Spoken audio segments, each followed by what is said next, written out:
Pupunta kami sa garahe.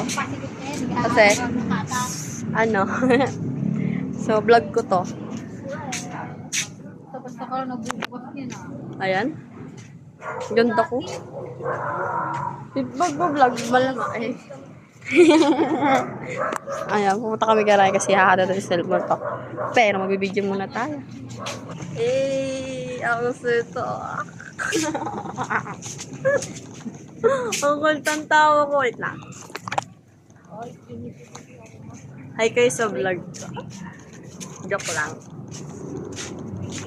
Sana tayo. Dito guys, yung ilig namin, malinis yan. Pwede kayo mag-swimming. Free entrance yan. So, paalam lang kayo sa akin. Kita nyo naman. Ang init ba yun? Nabawasan yung beauty ko.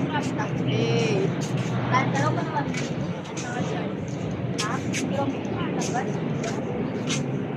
Ano lang yan? Props lang yan. Props.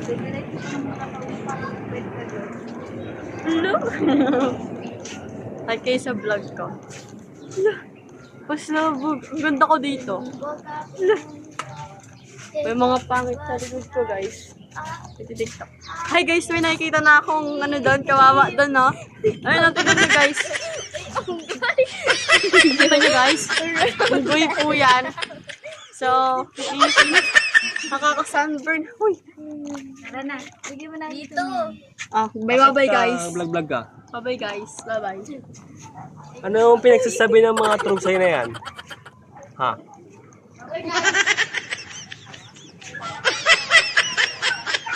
Kinukuha ko lang yung cellphone tsaka yung stabilizer natin mga trugsoy. Nag-vlog-vlog sila.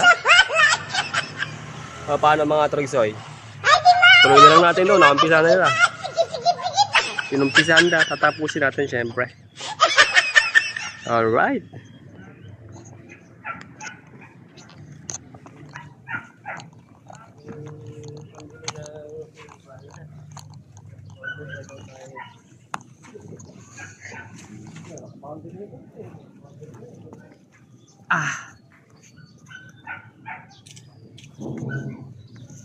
Yo, Katrugsoy. Dahil umpisahan nila, papaabutin na natin ng 5 minutes yung video na yan. Nandito ako sa ibabaw ng bubong ng aking kabayo mga Trugsoy kasi nagpakita na si Haring Araw kahapon kasi nag-uulan. Kaya yung na-postpone na gawain kahapon kasi yung bubong nito ay merong butas, may tulo. Ngayon kanina no.